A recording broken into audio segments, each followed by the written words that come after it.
Hello everyone, मैं हूं विपिन और ये है होंडा हाइनस CB350 जो कि मैंने लिया है अभी जनवरी 2026 में। बहुत टाइम से मैं सोच रहा था कि वीडियो बनाने स्टार्ट करूं, तो अभी मैंने रिसेंटली DJI Action 4 पे जो है मूव किया है, अपग्रेड किया है from some budget friendly camera. आज मैं इसके बारे में थोड़ा आपको बताऊंगा और अपने वीलॉगिंग के सेटअप के बारे में, कैमरा सेटअप, माइक सेटअप और मैंने क्या क्या तमाम चीज़ें यूज़ कर रखी है उसके बारे में बताऊंगा। और उसके बाद कुछ एक इंटरेस्टिंग बात भी है मेरे पास बताने के लिए जो मैं आपके साथ शेयर करूंगा regarding the adventure bundle and the standard bundle of action 4। Video में बने रहिएगा, देखते हैं क्या क्या निकल के आता है। मैं अब रेडी हूँ निकलने के लिए और बाइक को मैं ऑलरेडी ही कोल्ड स्टार्ट कर चुका हूँ ताकि टाइम ज़्यादा वेस्ट ना हो और हम सीधे निकल सके। Let's start.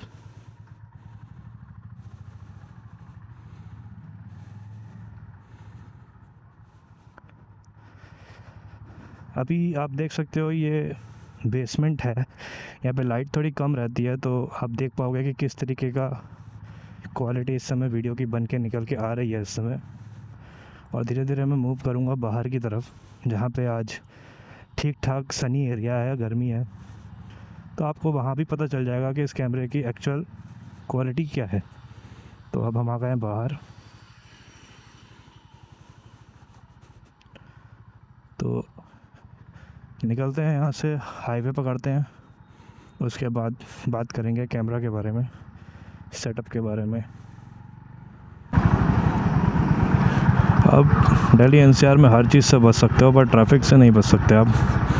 मोड़ मोड़ पे आपको ट्रैफिक मिलेगा। ठीक है, इस ट्रैफिक से निकलते हैं, फिर स्टार्ट करते हैं कैमरा एंड सेटअप की बात। मैंने जनवरी 2026 में एक बाइक ली थी, तो मेरा मन था स्टार्टिंग से ही कि मैं वीलॉगिंग स्टार्ट करूं। तो मैंने उस समय ऑलमोस्ट काफ़ी इन्वेस्टमेंट बाइक पे हो चुकी थी, तो मेरे पास अच्छा कैमरा लेने का बजट नहीं था। तो फिर मेरे फ्रेंड ने मुझे सजेस्ट किया, वो भी ऑलरेडी यूज़ कर रहा था, तो मैंने भी ख़रीदा और स्टार्ट किया। और उससे मैंने कई सारे इंस्टाग्राम पे रील्स, छोटे छोटे मीम्स और उस टाइप के वीडियोस में बनाता था। देन मुझे ऐसा लगा कि अगर मुझे यूट्यूब पे या थोड़े हाई क्वालिटी वीडियोस चाहिए तो उसके लिए वो सफिशिएंट नहीं है। और अभी मेरा थोड़ा एक्सपीरियंस हो चुका था वीडियो बनाने में, तो मैंने सोचा कि क्यों ना अपग्रेड करें। और बहुत सारे रिसर्च के बाद मेरे पास दो ऑप्शंस थे, either I can switch to the DJI या फिर Insta360 पे जाऊँ। और बहुत समय तक तो मैं Insta360 X5 का ही सोच रहा था कि कैसे भी करके बजट प्रिपेयर करूं और उसको बाय करूं। बट फिर कुछ फाइनेंशियल इश्यूज़ आए और फिर मेरा बजट पूरा डाउन हो गया कैमरा को लेने का। तो मैंने फिर X4 और Air और X5 को ड्रॉप करके then I decided to go with some DJI Osmo action camera. Then कई सारे वीडियोस, रील्स एंड एवरीथिंग करने के बाद आई फाइनली डिसाइडेड कि DJI Action 4 is good option to start with. अब बजट इशू था तो मैं इसके मजबूरी में मुझे स्टैंडर्ड बंडल लेना पड़ा। हालांकि मैं चाहता था एडवेंचर बंडल, क्योंकि एडवेंचर बंडल में आपको एक की जगह 3 बैटरीज मिल जाती हैं, प्लस इनका मल्टीपर्पज़ चार्जर उसमें अवेलेबल है और साथ ही साथ आपको सेल्फी स्टिक भी उसमें इंक्लूड हो जाती है। तो तकरीबन 15 to 20,000 का जो एक्स्ट्रा आइटम्स और प्रोडक्ट्स वो दे रहे हैं उसके अंदर, जो कि सिर्फ 10,000 एक्स्ट्रा लेके वो प्रोवाइड कर देते हैं। बट एट दैट टाइम मैंने सोचा कि ठीक है, अभी मेरा एक बैटरी से काम हो जाएगा, मैं अभी कोई राइड पे नहीं जा रहा हूँ। जब मैं जाऊँगा then I will buy some batteries और चार्जर, जैसे जैसे मेरा बजट बनता जाएगा। बट उसके तुरंत बाद ही मेरी एक भरतपुर की ट्रिप तैयार हो गई, जो कि फिर मुझे लगा कि यार बैटरी होनी चाहिए थी। बट उस टाइम मेरे पास बजट नहीं था तो मैंने नहीं लिया, मैं सिंगल बैटरी के साथ ही गया। माइक भी नहीं था मेरे पास उस समय, तो बहुत कुछ खास वीडियो बन नहीं पाए। फिर भी मैंने उसमें से एक सैम्पल वीडियो अपने एक लास्ट वीडियो में ऐसे ही डाल रखा है, जिसमें सिर्फ और सिर्फ कोई वॉइस ओवर नहीं है, ओनली बाइक है। आप क्वालिटी देख सकते हो कैमरे की वहाँ पे कैसी है। तो उसके बाद अब मेरे को ये रिग्रेट होने लगा कि आई थिंक 10,000 रुपये वॉज़ नॉट दैट मच मैं लगा सकता था, और स्टैंडर्ड बंडल की जगह मुझे एडवेंचर बंडल ले लेना चाहिए था। बट थोड़ा रिसर्च करने के बाद जब मैंने इसकी बैटरीज और इसके चार्जर्स को बाई आउट करना स्टार्ट किया, तो आई गॉट टू नो कि जो ऑस्मो एक्शन 4 है, ये इंटरेस्टिंग बात है। आई थिंक बहुत कम लोग को पता हो सकता है बहुत लोग को पता भी होगा, बट मुझे लगता है सबको नहीं पता होगा कि एक्शन 4 के साथ जो बैटरीज आ रही हैं वो 1770 mAh की हैं बस, और जो आप आज के टाइम पे बाई आउट कर रहे हो बैटरीज वो 1950 mAh की हैं। क्योंकि अभी जो एक्शन 5 की बैटरीज़ हैं वो बड़ी हैं एक्शन 4 से, और सबसे अच्छी बात है कि वो बैकवर्ड कंपैटिबल है, आप एक्शन 4 के अंदर आराम से यूज़ कर सकते हो। तो ये एक मेरे को बेनिफिट हुआ कि जब मैंने बैटरी नहीं ख़रीदी तो फिर मैंने एक्सट्रीम प्लस बैटरी ले ली, जिसके mAh कैपेसिटी ज़्यादा है और वो एक्शन 4 में यूज़ भी हो पा रही है। तो आई वॉज़ हैप्पी कि कहीं ना कहीं चलो कुछ तो फ़ायदा हो गया, एडवेंचर ना लेने का जो एक दुख था वो मेरा थोड़ा कम हुआ। देन अगेन मुझे कुछ ऐसा पता चला जिससे वो दुख मेरा बिल्कुल ही ख़त्म हो गया कि एक्शन 4 के साथ जो आपको मल्टीपर्पज़ चार्जर मिलता है, वो मल्टीपर्पज़ चार्जर के अंदर सिर्फ और सिर्फ 1770 mAh की बैटरी ही चार्ज हो सकती है। उसके अंदर आप 1950 mAh की बैटरी को चार्ज नहीं कर सकते, क्योंकि वो केस छोटा है, तो 1950 की बैटरी उसके अंदर सेट ही नहीं होती है। तो जब मुझे इन दोनों चीज़ों के बारे में पता चला तो I was more than happy कि थैंक गॉड एक्सीडेंटली ही सही, बट मैंने एक राइट चॉइस की कि instead of buying the adventure bundle I go for the standard one. ठीक है, महंगा पड़ा मेरे को, लेकिन अभी आज के टाइम पे मेरे को 3 बैटरी की ज़रूरत ही नहीं है, 2 बैटरी काफ़ी है। तो मैंने एक एक्स्ट्रा बैटरी ले रखी है और एक चार्जर ले रखा है, तो मेरा आराम से 4-5 घंटे का वीडियो रिकॉर्डिंग हो जाती है। सेकेंडली जो सबसे अच्छी बात है, 20 मिनट के अंदर 80% चार्ज हो जाती है बैटरी।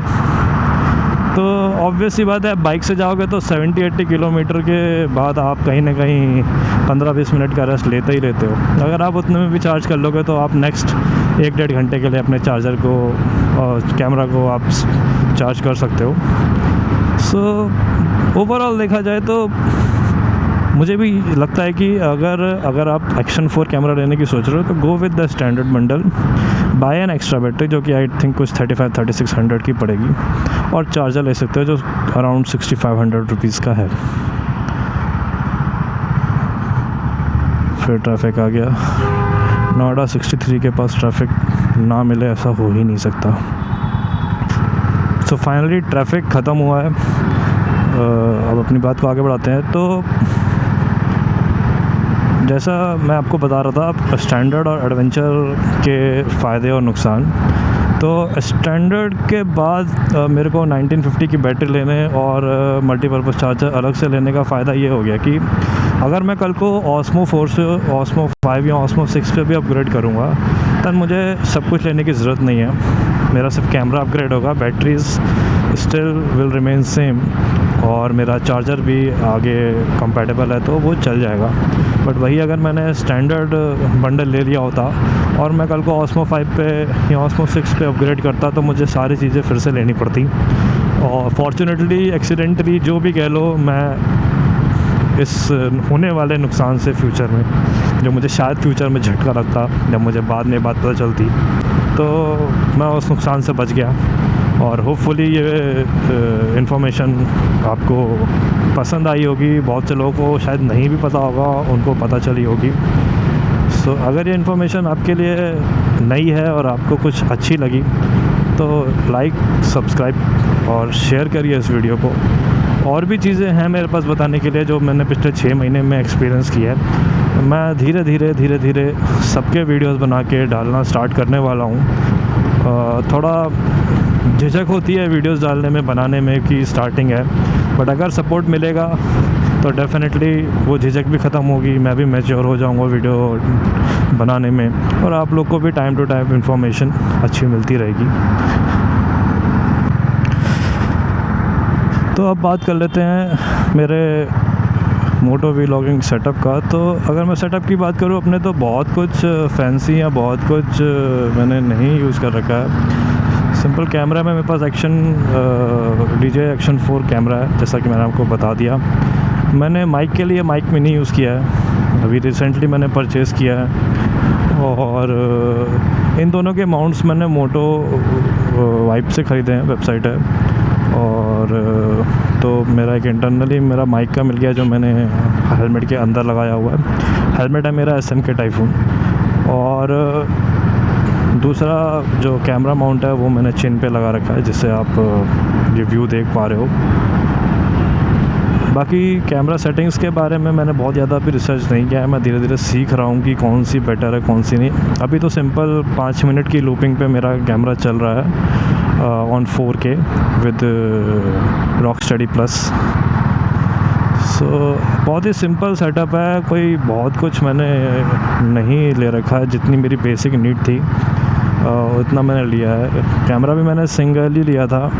माइक भी मेरा सिर्फ ट्रांसीवर ही है इसके अंदर, रिसेप्टर नहीं है इसमें अभी, और आई थिंक वो काफ़ी सफिशिएंट है। तो इतना सा सेटअप है मेरा, जिससे मैं ये वीडियो आपके सामने ला पाया हूँ। आप देख सकते हो, और कुछ कमी लगती है इसमें या कुछ है जो मैं और बेटर कर सकता हूँ तो काइंडली मुझे कमेंट्स में बताइएगा, क्योंकि मैंने अभी भी नया व्लॉगिंग स्टार्ट किया है। प्लस हाइनेस को मैंने 2026 में लिया था, जैसे मैंने बताया। आपको कुछ जानना है बाइक के बारे में, फर्स्ट सर्विसिंग सेकंड सर्विसिंग इसकी भी होने वाली है नेक्स्ट मंथ। और अगर कुछ भी आपको इसके बारे में जानना है, इसको चलाने का एक्सपीरियंस, कमियाँ और अच्छाइयाँ, तो वो सब मैं आपको बताऊंगा। आप कमेंट्स में ऐड कर दीजिएगा अपने सारे क्वेश्चंस। और अगर कई सारे क्वेश्चंस होंगे तो instead of replying on the comments, मैं एक पूरा वीडियो ही बना दूंगा इसके ऊपर। तो आई थिंक जो भी मैंने स्टार्टिंग में बताया था मैंने सब कवर कर दिया। मैंने कवर किया इसमें standard bundle versus adventure bundle, mic कौन सा यूज़ कर रखा हूँ, सेटअप मेरा क्या है मोटो व्लॉगिंग का, और I think everything has already been covered in the video. So अगर आपको ये वीडियो पसंद आया हो तो इसे लाइक करिएगा, शेयर करिएगा अपने फ्रेंड्स के साथ जिनको आपको लगता है कि इन्फॉर्मेशन पता होनी चाहिए, या जो प्लान कर रहे हैं कैमरास लेने में, उनके साथ शेयर करिएगा। और ऐसी ही और छोटी छोटी बड़ी बड़ी information regarding the moto vlogging, bike, even riding gears और एवरीथिंग आपको कुछ चाहिए होगा तो मेरे वीडियो को सब्सक्राइब करिएगा। कई चीज़ें मैंने ख़रीदी हुई हैं, बहुत टाइम से मैं राइडिंग कर रहा हूँ और मेरा को और भी चीज़ों का एक्सपीरियंस है। तो अगर मुझे फ़ील होगा कि आप लोग को इंटरेस्ट आ रहा है मेरे वीडियोस में, तो मैं डेफिनेटली आप सबके साथ वो चीज़ें शेयर करूँगा। सो अभी के लिए थैंक यू। और अभी तो मेरे ख्याल से सब कवर हो गया, तो मिलते हैं नेक्स्ट वीडियो में फिर। Okay, thank you, bye bye.